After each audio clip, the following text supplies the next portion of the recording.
तो भाई फिर से धमाकेदार ऑफर के साथ आपको किसी भी भाई को कल के दिन ये नेक बैंड फ्री मिल सकता है।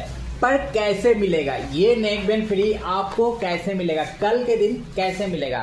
कुछ नहीं करना है। सबसे पहले आप अगर YouTube पे देख रहे हो तो सब्सक्राइब करो, इंस्टा पे देख रहे हो तो फॉलो करो, फेसबुक के पेज को भी फॉलो करो। भाई जो भी भाई कल डिस्प्ले बनाने आ रहे हैं उन सभी भाइयों में से किसी एक भाई को ये वाला नेक बैंड बिल्कुल फ्री देंगे।